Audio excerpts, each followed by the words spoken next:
Okay, thank you very much again. Amen? What do you think is the title of the song? I will go. Where there are no easy roads. That's Africa. No easy roads. And of course, many parts of the world. And again, thank you very much, choir, for that song. There are many things, marami akong mga bagay that I like about our speaker. I like him because he is funny. Sometimes he is not only funny, sometimes he is crazy. Okay? There are many things na talagang nagustuhan ko sa ating speaker. I love matutuwa rin. He is masayahing tao. Okay? But one thing I like about him is yung song. The message of the song is, I will go. This man is willing to go anywhere. There was a time na meron kaming conference sa Iloilo, sa Calino, not our church, but sa isang church din ng missionary. We were there, we both spoke doon sa conference na yun. And we felt na tinawag silang Panginoon to go to India. Remember, pastor of La Loma Baptist Church. That's a big church. Pero merong time na tinawag siya ng Panginoon to go to India as a missionary. And you know what? He responded. Talagang pupunta na siya sa India. But in the end, parang binago rin ng Panginoon. Parang si Abraham ba, na tinawag ng Panginoon upang i-offer si Isaac. And when he was willing nung kanyang i-offer na si Isaac, sinabi ng Panginoon na huwag na. Talagang the Lord just tested him whether he will do everything God wanted him to do. And God put him in the test. Na handa niya bang iwanan ang La Loma Baptist Church, a great church, a very generous church, and he already announced na talagang he will go to India kung hindi siya pinigilan ng Panginoon. And that is the reason kung bakit ginagamit siya ng Panginoon, because this man, itong ating speaker ngayong gabi, is willing to go anywhere God wants him to go. And I hope na tayo ganyan din. Amen? Yeah. Willing to go, willing to do anything that God wants us to do, to totally surrender our life to Him. Let us welcome our speaker for tonight, Pastor of La Loma Baptist Church, Quezon City, Pastor Gilbert Toquero. Palakpakan natin. Pastor John, thank you sa inyong ginagawang maraming mga nangyaring paghahanda for this conference. Amen? Marami po. And that song, I Will Go, is really our missionary song that we always sing as a church bago kami mag-send out ng mga missionaries. We sang that song after we commissioned. We reached out to go to Indonesia. We sang that song before we sent Sister Flor to India. We sang that song when we commissioned missionary pastor Johnny D. Narvaez last 2 years ago. Kinanta din namin yan when commissioned Brother Angeles of Thailand. And that song is difficult to sing if you're not with it. Right. It will just be a song. That's why I told our church, before you sing this, you make sure that if you're not going, you have to send. If you're not going, if you're not willing to go, then you must be willing to give. If you're not willing to go, and you're not willing to give, we are the biggest hypocrite. I'm going to sing that song. I'm really serious about the Word of God. Masayahin ako. We're praising when we play basketball, amen? We're praising pagdating sa ano. Kasi, kapag sineryoso mo sarili mo, sisiraan ang ulo eh. Pero, kinakailangan hindi ka serious sa sarili mo, pero serious ka sa gawain ng Diyos. And I remember nung sa Kalinog yun, sa Kalinog Iloilo, talagang umiiyak ako, surrender talaga, I'm willing to go to India. And that night was really so special that the Lord also, every person na tinanong ko about what the decision they did that night is meron kaming pare-parehong mga burden. Young people, sabi niya, God is calling me to India. And there is another one, God is calling me to India. So, Pray for me. I'm going to India on Friday. Amen. And we have a mission work there to missionary Altura. And God told me that night that God is going to prepare Filipinos to go to India. We have another missionary from Cebu, and the name is Missionary Maglasang. Mark Maglasang. Siya po'y pupunta ng India. And marami pa pong mga pupunta sa India. Okay? Thank the Lord sa pag-ibig niya. Amen? Tayo po lahat ay magsitayo at nais ko pong buksan niyo ang mga Biblia sa Book of Philippians. Book of Philippians.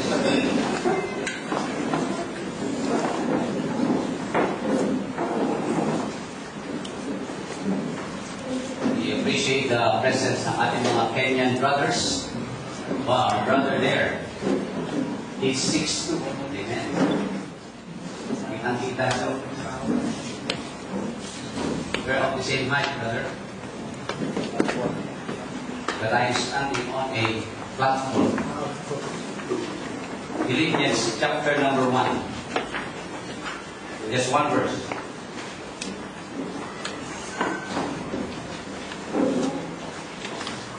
Let me add verse 3 down to verse 5. Philippians chapter 1, verse 3 to verse 5.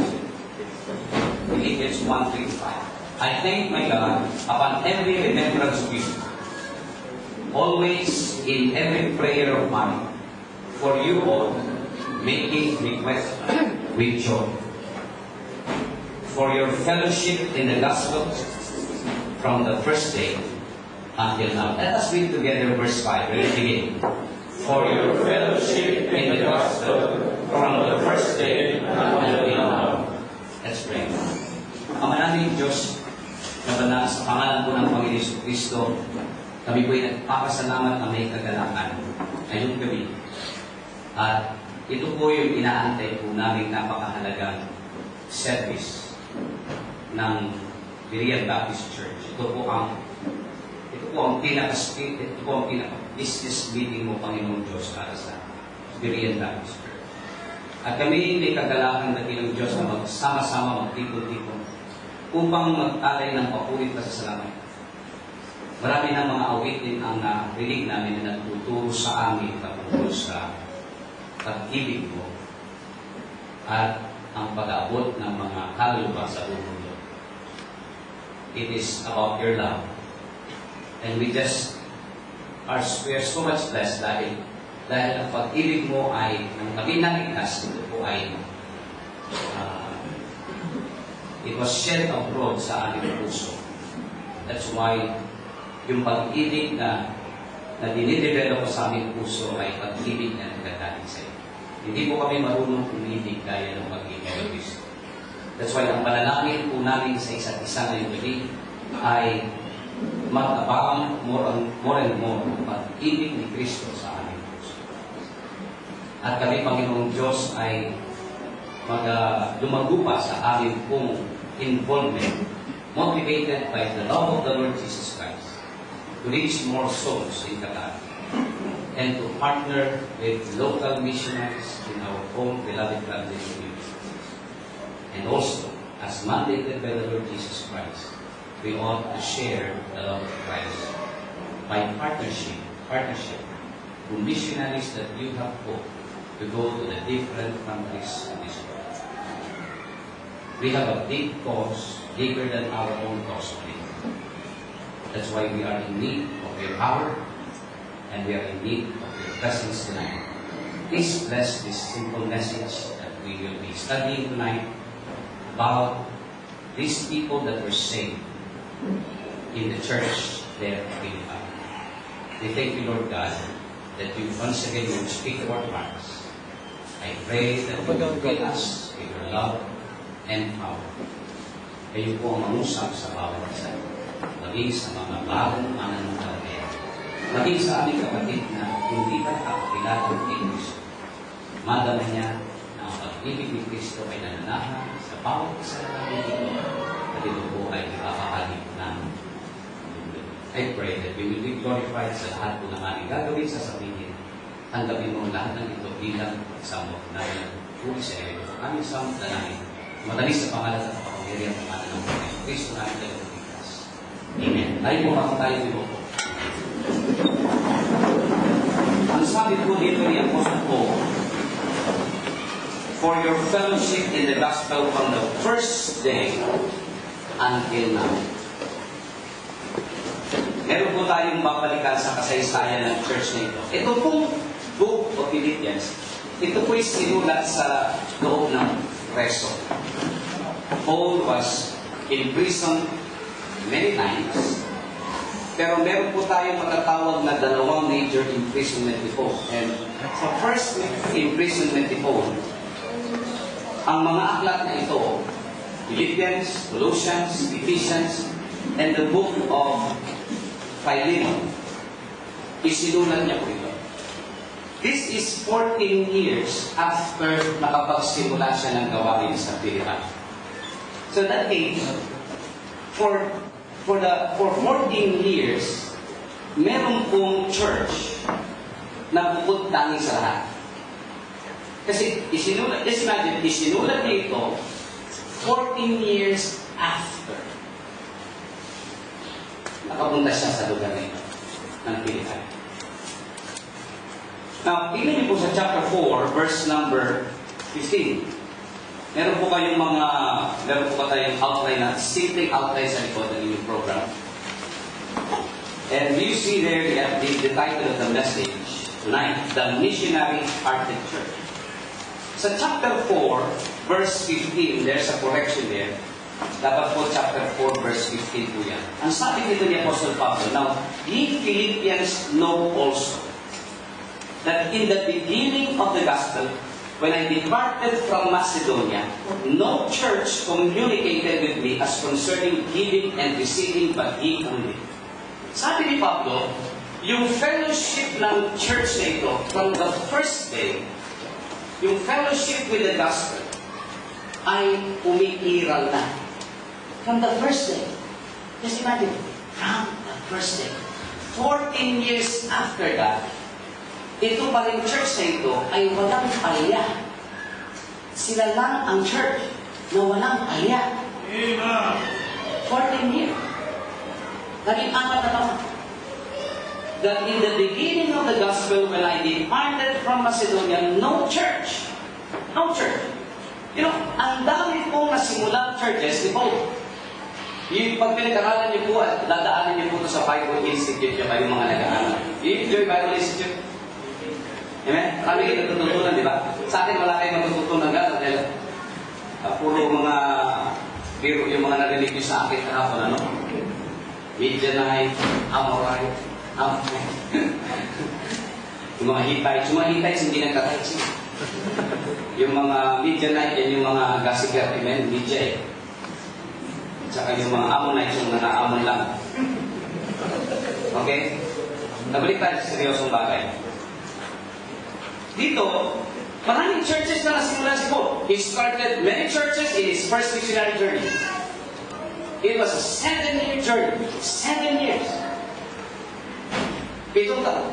Lot of churches. He is a good missionary because he never goes back to his sending church every year. Amen? Amen? Amen. Siyempre, hirap naman umuwi nun. Hindi naman kayo kapalitas ng travel. Pero sa 7 years, sa second missionary journey, itong church sa Philippi, nasimulan ito. Second missionary journey. Maraming churches. Pero sa dami ng mga churches, sabi ni Paul, no church. Of all the churches na sinimula niya, no church communicated with me.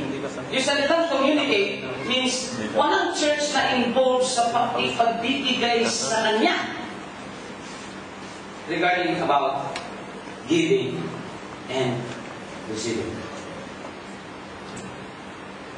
Sa panahon natin sa modern day churches, sa mga Baptist churches, isa po ito sa talaga na talagang challenge na binibigay po namin sa mga missions conference na kami po ay uma-attend at kami po ay nagtuturo because maraming pa rin churches sa Pilipinas hindi involved sa mission doon. Amen.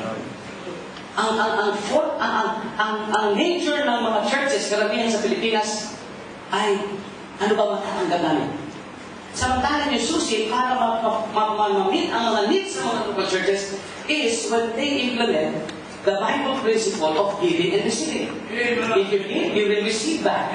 Pero ang motivation, hindi yung makatanggap ka. Ang motivation, because of love, you give. And even without expecting anything in return, yun na yung mataas ang taas ng iyong motivasyon na nagbibigay ka kahit sabi mo sa Panginoon, huwag mo nang ibigay. But you cannot outgive God. Nasa ano na yan eh, nasa programa na ng Panginoon. Pero ito po ang ginagawa namin sa Pilipinas. We challenge churches. Luzon, Visayas, Mindanao, pag mayroong mga regional conference, we challenge them that they have to follow the Lord's principle pagdating sa communicating with missionaries, supporting missionaries concerning giving and receiving. So, wala akong church. Problema ito ng first century churches, and I think that is still the problem sa 20th century church. Pero tingnan po natin kung sino ang mga kasama ni Pablo doon sa Philippi from the first day. Punta po tayo sa Acts 16. Sa Acts chapter 16, the church at Philippi was born out of a vision to Paul. Bago sa verse 9, mababasa natin that the Holy Spirit was really working. Ang Holy Spirit po ay napakahalagang person pagdating po sa missionary life ng church. Because the Holy Spirit is the one who is calling missionaries. The Holy Spirit is the one that will speak to our hearts, impressing to our hearts kung ano po ang inyong magiging involvement sa missions. Without the Holy Spirit, hindi po natin alam ang ating gagawin. Amen? Amen. Pero dito sa Acts chapter 16, Paul, nagpaplano po si Pablo bilang isang missionary. But in verse number 6, now when they had gone throughout Phrygia and the regions of Galatia, and were forbidden of the Holy Ghost to preach the word in Asia. Pinigilan. I was telling Pastor John Narvaez was telling me about yung panawagan ko sa India. I was willing to go to India. Pero pinigilan ng Panginoon. Salamat. Salamat din ako sa Panginoon. Dahil nga akong maluwag. Hindi ko masabi sa asawa ko pag-uwi ko galing sa Calino, Iloilo. Nagantay muna ako ng isang linggo Bago ko sinabi sa kanya, pero mabuti ka na, meron akong mabuting asawa na sabi niya, talagang doon ka pinatawag ng Panginoon. Huwag kang mag-alala, mag-isa ka. Ay,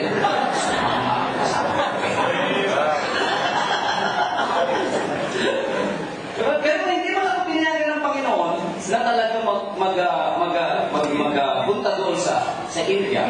Alam ko na meron akong mga missionaries na isisend ko. Meron tayong mga missionaries sa susuko. I was there in 2009 sa India. And I'm going back for this trip. Pero tinigilan siya ng Espiritu. And were forbidden of the Holy Ghost to preach the word in Asia. Alam nyo, lahat dapat tayo, sabi ko nga sa message, lahat dapat tayo mag-surrender na willing tayo pumunta. Amen? Ba't hindi naman pumunta dito? Yung mga choir members, di ba? I will go. Okay, nang tayo lang iba. Maganda kayo, tantahin natin lahat yan eh. Kaya lahat tayo mag-desisyon. Lord, kung tatawagin mo ko, stay waiting ako, I will go. Di ba? Pero ganda ko nakita sa YouTube, i-type niya yung isa. Sabi ng kanta, please Lord, don't send me to Africa. Don't send me to Africa. Alam mo, yung nag-compose nun, nasa Africa. That person who composed that song, please Lord, don't send me to Africa, was in Africa as a missionary. But naisulat na yung kanyang struggle, pero talagang naging willing siya. And he composed that song para sa mga hindi willing na katulad at iba sa kanya.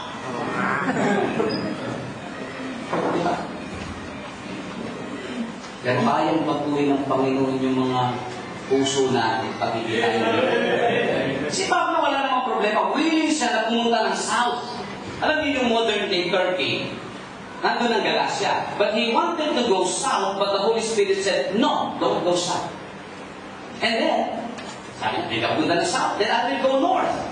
Punta siya daw sa verse, kailan kalagay niya sa verse number 7. And after they come to Mysia, they essayed to go to Bithynia. But the Spirit suffered them not. So hindi ako pinayagan, Lord, hindi mo ako pinapayagan pumunta sa south of Turkey. Lord, I'm willing to go to north of Turkey. Pupunta ako ng Bithynia. That's the next city. O pagdating doon, nag-decide si Paul na pumunta ng Bithynia, abitin siya. Abitin yung plano niya. Why? Because the Holy Spirit again forbidden. Sabi dito, the Spirit suffered them not. Hindi pinayagan ng Holy Spirit. Kasi involved ang Holy Spirit. When you are praying about your involvement for mission, you pray. Pray for the filling of the Holy Spirit, especially that you are going to make a commitment on Friday. You pray to the Holy Spirit of God. How much will you get involved in missions? It's the Holy Spirit that will impress your heart. Now, tingnan niyo po sa verse 9. Because God has a better plan. Walang masama doon sa plano ni Paul. It's all about missions. But in verse 9, and a vision appeared to Paul in the night. There stood a man of Macedonia and prayed to him, saying, come over into Macedonia and help us. That's why the church at Philippi, which is part of the province of Macedonia, ito po ay nagsimula sapagkat meron pong isang lalaking tumayo from Macedonia. Nakita ni Paul sa vision ito. I don't know if it is in the form of a dream. I don't know if talagang meron siya nakita na may lumagsak na screen. Kasi sa Bible, may mga lumalabas sa screen at pinapakita yung mga vision na yan. Diba? Yung Panginoon, gumagamit na talaga ng PowerPoint, no? Magamit na siya ng PowerPoint doon. Bago pa man na-discover ng mga LG yan, ng mga Acer, kung ano-ano mga... Gumagamit ang Panginoon. Old Testament pa ito, escalator na eh. Pinagbubukas ng mga pinto, automatic. Ang Panginoon gumawa yan. Hindi ka kaya ng mga kapsol. Lahat yan. Nagpakita ang Panginoon ng vision. Isang lalaki ng Macedonia at nanalangin kay Paul, humingi siya ng tulong. Sabi niya, come over to Macedonia and help us. And when I was reading this, my memory went back to the time when Berean Baptist Church is in need of a pastor. Right. And kayong mga little flock. Diba?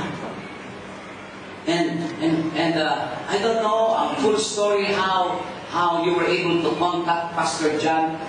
Ang aking parte lang doon sa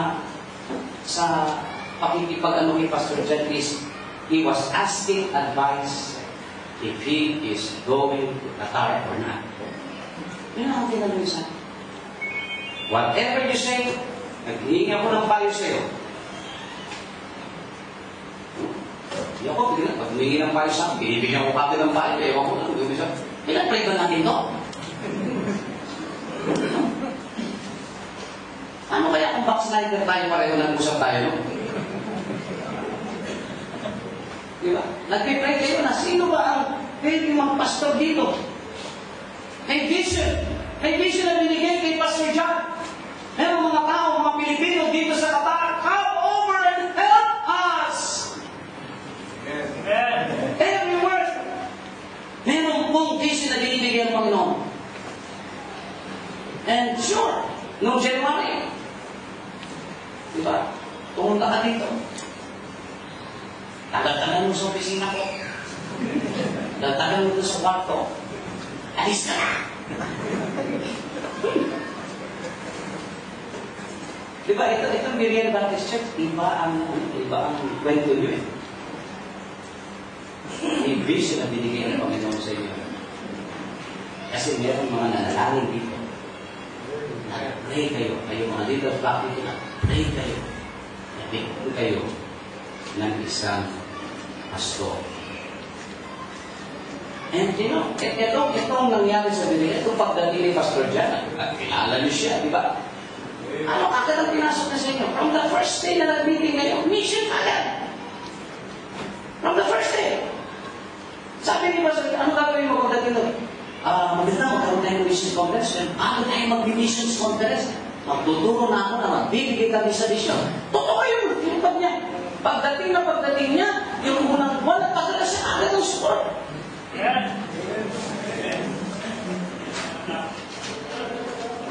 Wala akong alam na church na pagdating dito, nag-communicate agad pagdating sa pagsuporta ng mission.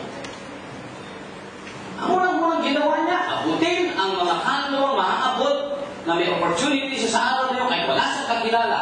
Maliban lang doon sa mga Berean Baptist Church, pero pag pumunta sa mga lugar-lugar, nakikwento niya yung palungkutan niya yung ganito. Pero ang Panginoon nagpipit ng mga magaling mag-arrange ng mga meeting ng Panginoon.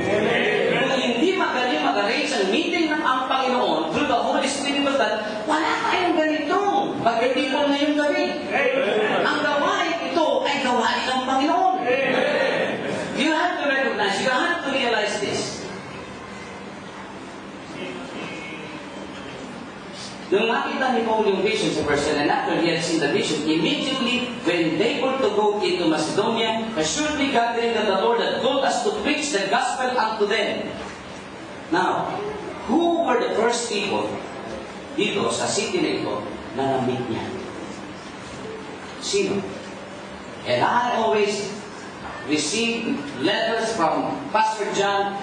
Ang kwento lagi ng missionary letter, and this is a missionary letter talaga na gusto kong mabasa. You know, when we have missions conference, I tell them the proper way to make missionary letters. Sa missionary letter, dapat may nasusave, may nababaptize, may nadi-disciple, nag-grow. And that is consistent sa prayer letter ni Pastor Jan. Totoo lang po, may mga natatanggap kami mga missionary letter. Hindi ko nababasa yung gusto kong mabasa. Pag nabasa niyo ang Book of Acts ay missionary letter. Movement ito ng Holy Spirit of God. Movement ito ng missionary O. Movement ito ng mga mananampalataya. At ang kanilang mga report is preaching, people getting saved, people getting baptized, people growing and being edified in the local church, and churches standing out. There are people to reach the lost with the gospel message. It is a fellowship. It is a work. The center is the gospel of Jesus Christ. If the fellowship is not around the gospel, it's not a fellowship as far as Scripture is concerned. We always have fellowship in the gospel. Napakahalaga po itong missionary letter na ito na babasahin natin. Ang unang-una po dito, sa very beginning ng kanyang mission sa Philippi, is number 1, a tender-hearted lady. A tender-hearted lady. Look at it, verse number 13.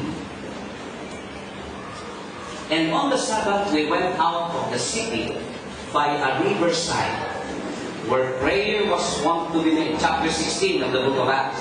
Acts 16, verse 13. Where prayer was wont to be made. And we sat down and spake unto the women which resorted thither.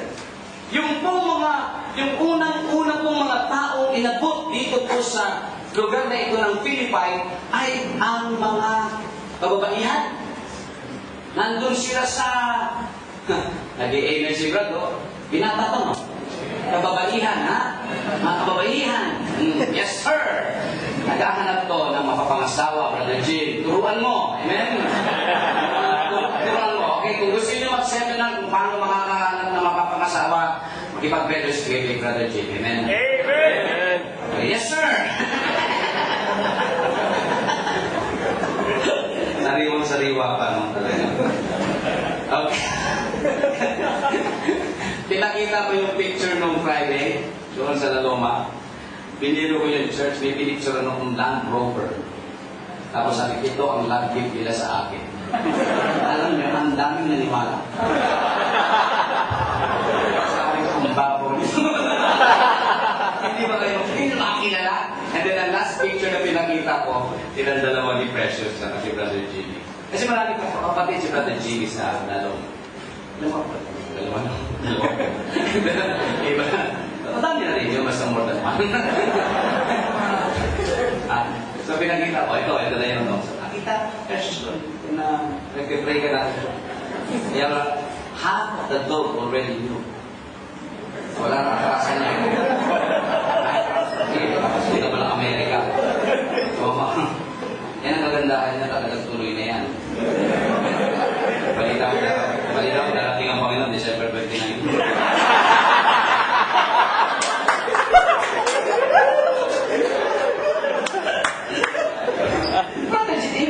Brother Jim was December 8. I'm going to ask you first, if the Lord revealed to you that He will come on December 29, what would you do? 28. Pastor, hindi na 28. Next week na. Kaya na. Okay, let's go back to serious business, amen? Have you enjoyed the service? Mga babae po ito. Now, meron specific na babae dito ng pangalan ay Lydia. Parang Pilipinas, ano? Philippine. Brother Philip. Yung mga Kenyan, I told you, the Filipinos will be reaching the Kenyan. Why? Philip preached to the Kenyans. Philip peace. Amen? We love the Kenyans and we love African people. And of all people group here in Qatar, we are the only group that can really show you from the Word of God. How can we say it? Amen. We're saying it. Not the Indians. We love to reach the Indians. But you see, meron tayo dito eh.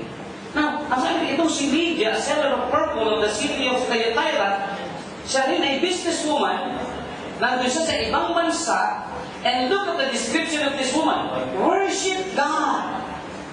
Worship God. Do you know na pwede kang sumasamba sa Panginoon and still lost?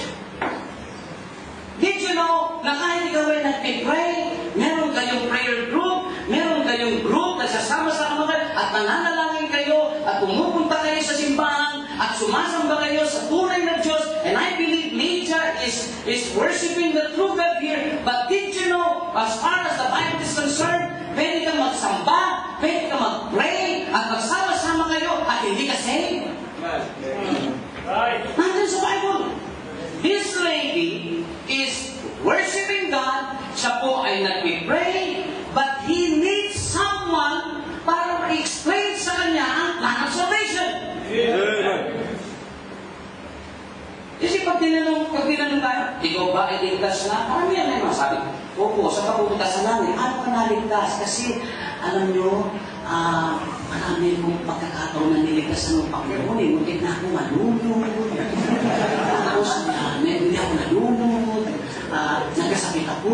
Hindi ako namatay. Gumaling ako. Naligtas ako ng Panginoon. Hindi. Okay, maganda yan. Pero ang tanong ko, kapag ikaw ba ay mamamatay, saan pupunta ang kaluluwa mo? I'm sure when Paul asked this lady, Lydia, you're worshiping, that's good. You're praying, that's good. But if I'm going to ask you, let me ask you a question. Lydia, kung mamamatay ka ba, saan ka pupunta kapag namatay ka?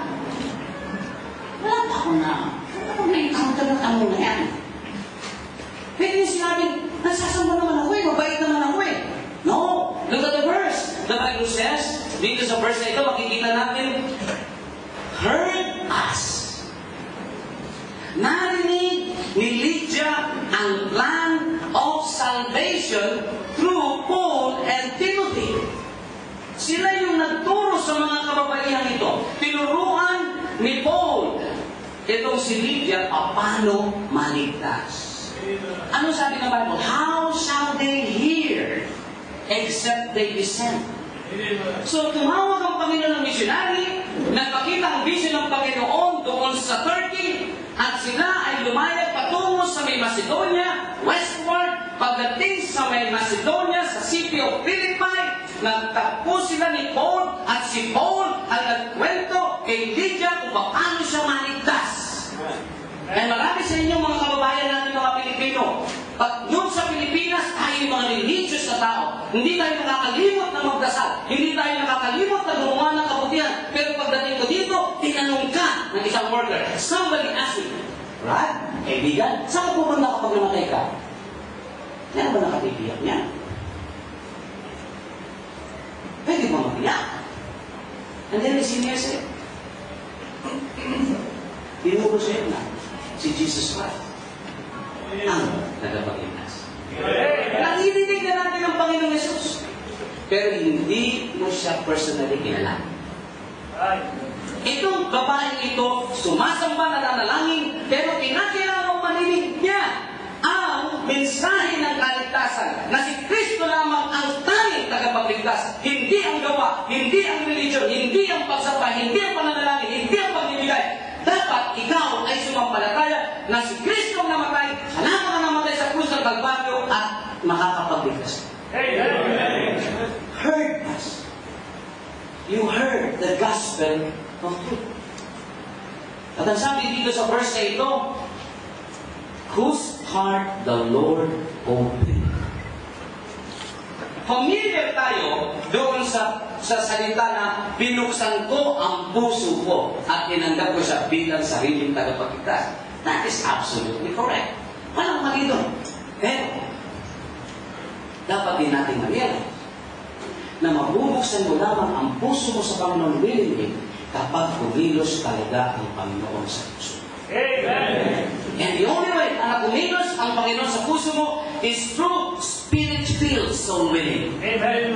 And then clear presentation of the gospel of the Lord Jesus Christ as being done here by the missionary Paul. And then the Bible says, because Lydia attended to the things which were spoken of Paul, talagang kumilos ang banal na spirito na convict siya sa kanyang pagiging makasalanan, na-realize niya na siya papunta sa impyerno kung wala sa kaligtasan ni Kristo.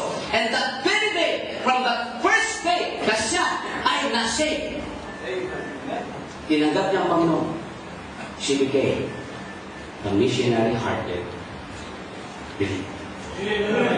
The first day, siya yung kauna-unahang pangalan dito that was mentioned here in Acts chapter 16.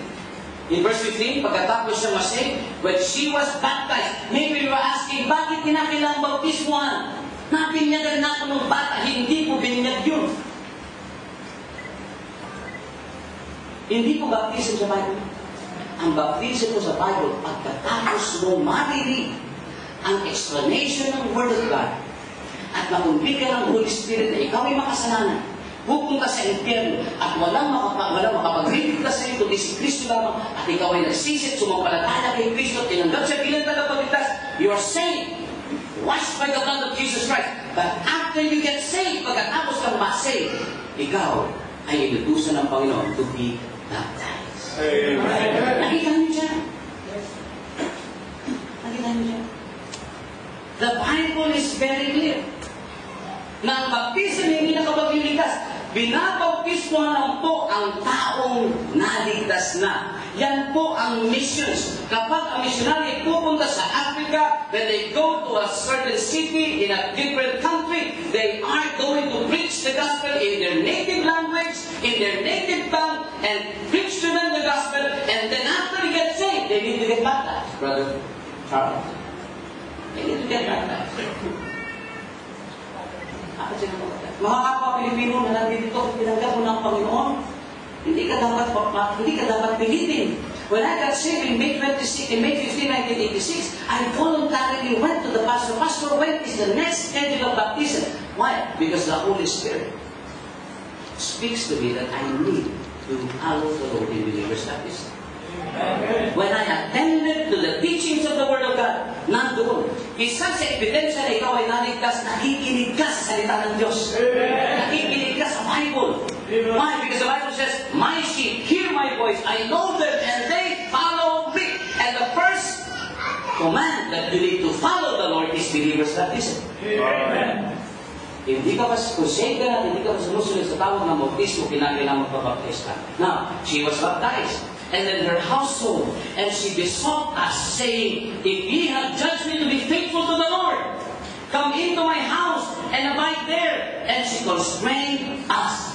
Pagkatapos niyang masave, nabaptize siya, at pagkatapos niyang mabaptize, anong ginawa niya? Paul, punta ka naman sa bahay namin. She did not only open her heart to the Lord, she opened her home to the missionary. There was this fellowship. Very clear. There was this fellowship in the gospel. The second member dito sa church, dito. So, hindi pa ito church, ha? Hindi pa ito church. But this is the pioneering na ginagawa dito. At ang sabi dito sa verse number 16, and it came to pass as we went to prayer. Mahalaga pong panalangin sa misyon. Amen? Mahalaga pong panalangin sa misyon. A certain damsel possessed with the spirit of divination met us, which brought her masters much gain by soothsaying. So the second person dito, who were with Paul at the very beginning, is a torment-hearted lass. Torment-hearted lass. Yung batang babae, dalagang babae. Bakit torment, pastor? Puspos ng masamang espiritu eh. Possessed with the spirit of divination. Puspos ng masamang espiritu. Itong damsel na ito, yung damsel is an old English word. Do you love the King James? Oh, I love the King James Bible.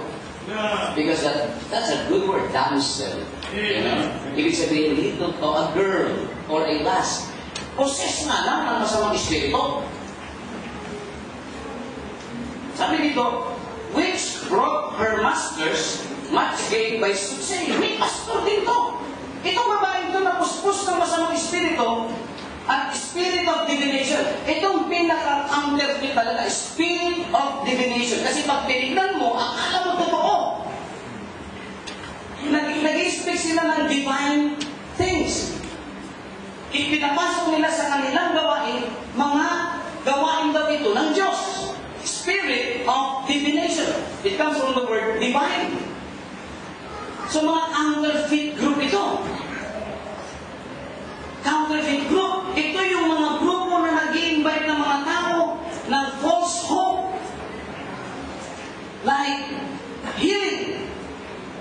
Gagaling ka sa iyong karamdaman. Spirit of divination. Mga kapatid, ako naniniwala, noong first century pa lang, may charismatic na. May charismatic na. Tingnan niyo sa verse 17. The same followed Paul and us. Sumusunod kay Paul at saka kila Timothy at saka kila Luke. Ito yung grupo nila eh. And cried saying, these men are the servants of the Most High God, which show unto us the way of salvation. Nung nag-preach sila Paul at si Silas at sila Timothy dun sa city, nakikinig itong mga grupo na ito, sinasabi ng babae na kanilang mayroong puspos na masamang espiritu, sabi nila, makinig kayo kay Paul, makinig kayo dito kay Timothy, makinig kayo kay Silas, itong mga tao to, tinuturo tayo kung paano pumunta sa langit. Tama, masamang espiritu ang nasa kanya. Did you know na pwede ikaw ay may masamang espiritu at pwede mong sabihin, tama ang mga mensahe na naririnig mo. Pero hindi kasi. Maraming taong ganyan. Maraming taong ganyan. Let me tell you, kaya minsan, dapat yung ma-realize ito eh. And Baptists need to be warned about this. Yung tinatawag ng prosperity gospel. They have much gain in soothsaying. Kukunin nila ang Word of God, inimix nila sa false teaching, kukunin nila ang plan of salvation, inimix nila sa false teaching about the Holy Spirit, ituturo nila ang false teaching about other way of salvation, kaya nakukonfuse sa mga tao. Pero hindi siya pure. Hindi siya pure gospel. Hindi siya pure gospel. Sometimes I ask, kayo ba ay full gospel? Ano ibig sabihin ng full gospel na sinasabi? Hindi ibig sabihin, kapag full gospel, ibig sabihin, hindi mo lang tinagaw si Kristo. Kapag tinagaw si Kristo, dapat manginig ka ng kaluwag, alam sa ano mga salita sa bibig mo, at ikaw ay magsasalita ng big na hindi mo naintindihan.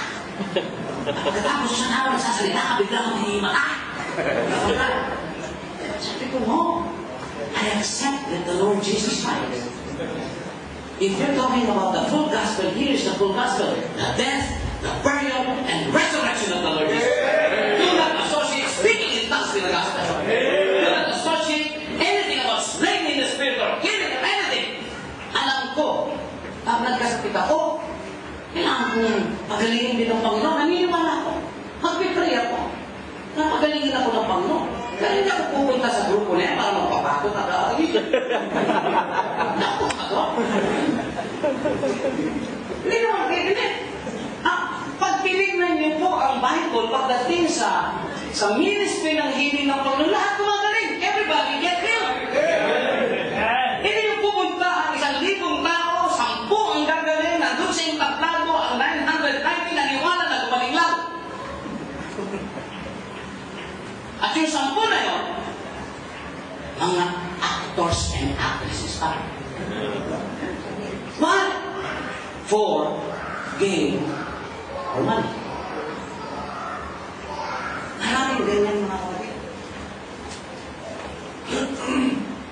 Kayo mga kababayan namin, nakikita niyo kung saan po pumupunta ang pera ng gawain ito. Pag nagturo si Pastor John ng tithing, nakikita nyo na ang pera na yan ay magagamit sa pagsuporta ng inyong pastor sa mga gastusin ng ministry na ito at para meron tayong makain sa lamesa that there may be food in or meat in my house. We're not for your money. Hindi po kami nagsuko sa Panginoon, sa pera. Alam niyo po kung pinagsimulan po namin. And we're just privileged na makapag-serve together with Pastor Jack. Pero mga kapatid, hindi po pera ang issue dito.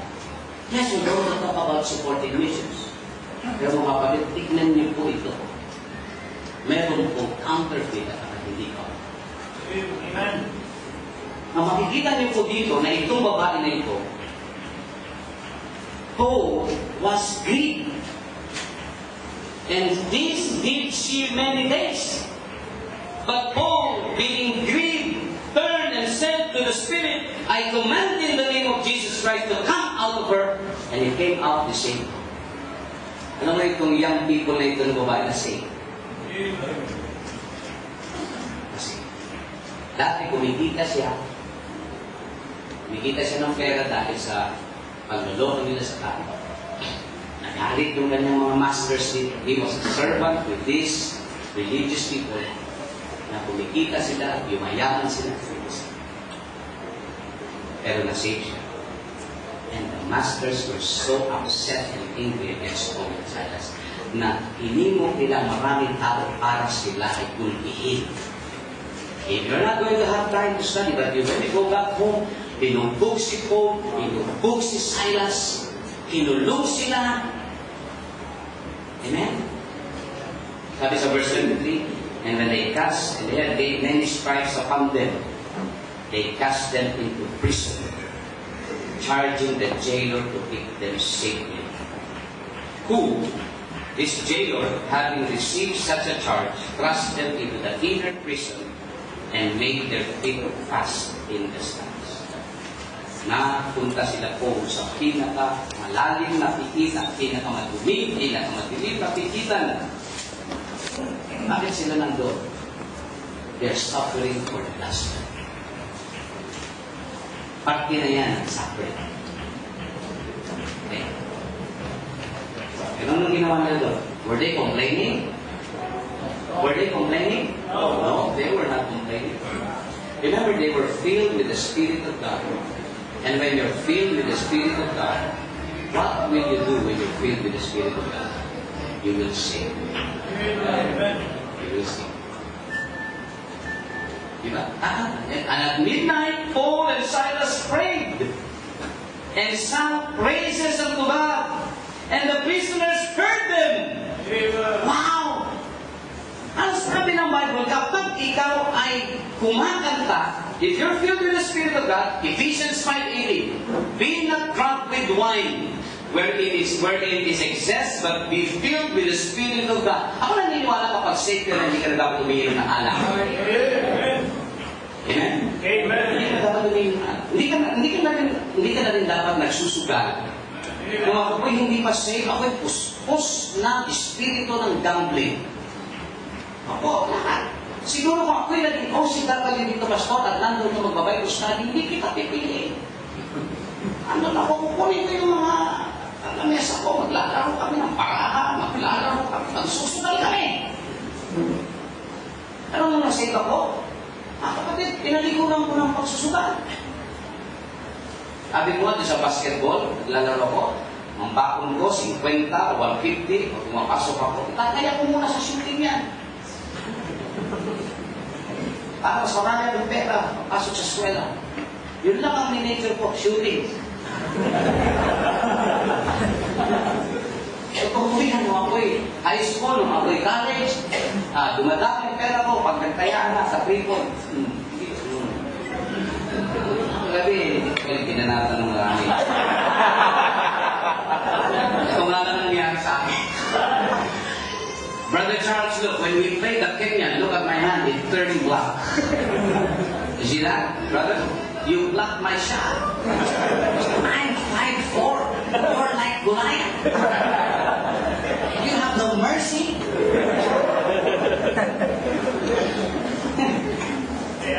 Anong ginagawa nila po? Kumakanta sila. The Bible says when you're filled with the Spirit, the Bible says, you will what? Speak. Speak with music. Speaking to yourselves in psalms and hymns and spiritual songs, making melody in your heart to the Lord. So when Paul was in prison, duguwag sila, dami nilang bugbog, pasa-pasa sila, hindi pa sila nakakain, gutom sila, sira sila kanilang damit. Anong ginagata nila? Anong ginagata nila? Oh, how I love Jesus! Oh, how I love Jesus!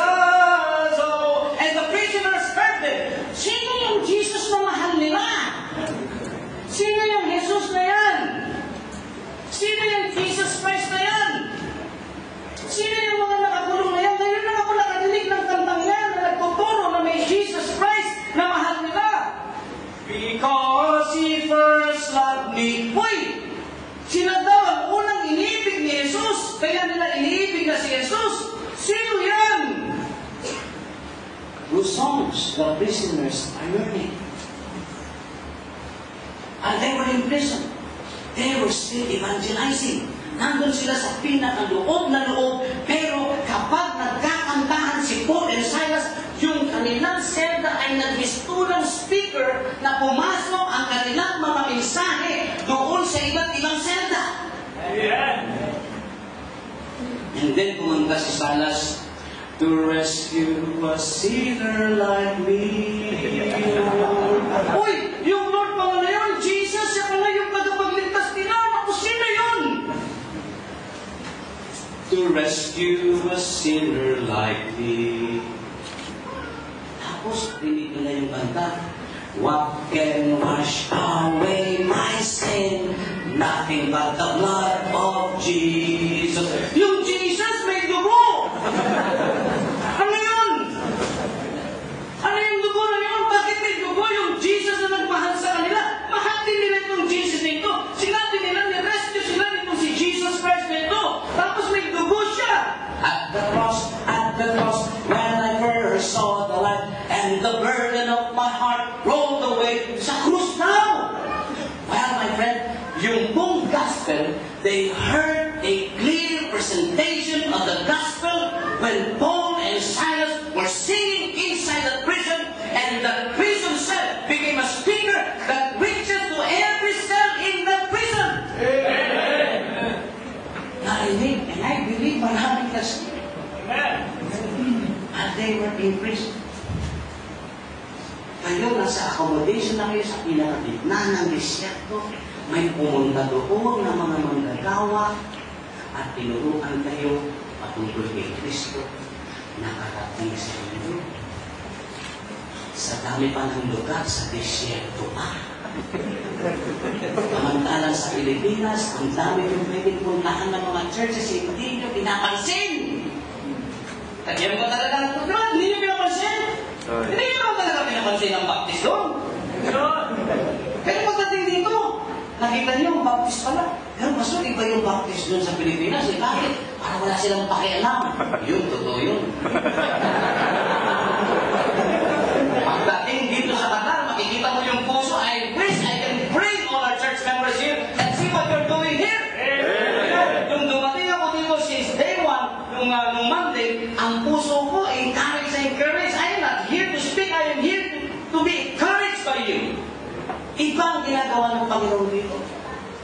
Pagbalik ko sa Maynila, pagbalik ko na naman sa loob, iba na naman sa loob, ikwento ko sa kanila. I-release ko na ako dito, gusto ko na mag-mission. Di ba eh?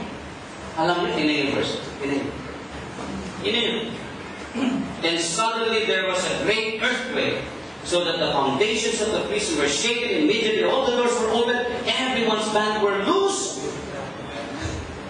Nagbukasan ang mga prison doors, yung kanilang mga nakakabit sa kanilang paa at sa kanilang kamay, natatanggal lahat. Yung jailer na nakatulog sa kanta nila Paul. Alam mo nangyari sa jailer? Matigas ang puso dito eh. That's why the third point, a tough-hearted lookout. Natulog eh. Pero alam mo yung saan siya nakatulog? Nung kumanta si Paul ng di ba? Ano yung kinanta niya? It was for me he died, for me he cried, for me he shed his blood upon the tree. Grabe, nakatulog siya doon. Nakatulog eh.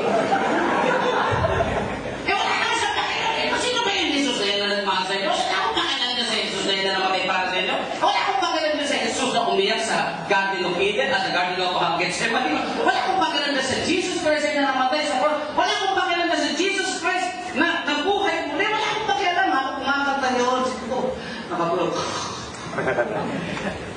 And there was this earthquake. Nagkaroon ng pag-inig, nagkaroon ng pagkalas, nagkaroon ng pagkakahiwalay ng lahat ng mga pinto, tapos yung foundation ay talagang grabe, hindi ng blessing nito. Yung jailor na nakatulog, nagising eh. Akala niya, nakatakas lahat ng prison.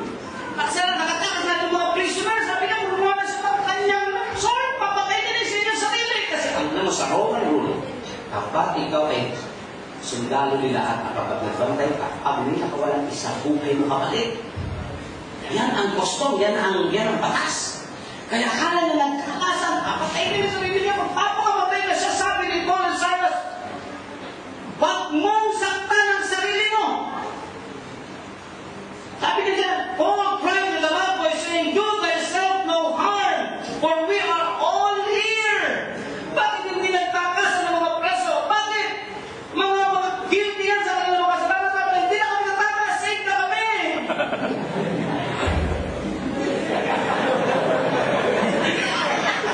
Pag hindi ligtas yan, natakas yan. Amen? Do thyself no harm. We're all here. Sabi ni Pablo, naligtas kayo po. Matutatakas. Nalaki kaso natin. Hindi na nagpatakas si Paul. Wala, hindi ba ako rin dyan? Hindi na nasa tumakas. Why? Na-distract sila sa singing. Yan ang dahilan bakit kumakanta tayo, ini-distract tayo ng mga word of God. Let the word of Christ dwell in you rich in all wisdom, teaching and admonishing one another in psalms and hymns, spiritual songs, making, singing with grace in your heart to the Lord. The grace of God. Grace of God. Salvation is by grace through faith. The Christian life is by grace through faith. And then sabi niya, sirs, what must I do to receive grace? Pati siya nagtanong niya, why? Hindi basta-basta magtatanong yan, what must I do to be saved? Siya nagtanong kung hindi niya narinig ang paano masave. Kasi nakatulog siya. Naririnig niya yung kantang, saved by His power divine, saved through new life so blind. And then nung kumanta na lang, it was for me, He right. Nung pag-isip na, kala niya, wala. Then nagtanong siya, naputol yung mga kanta, nakatulog ako. What must I do to be saved? Hindi mo tatanong niya, hindi mo nila nakinig yung mga songs.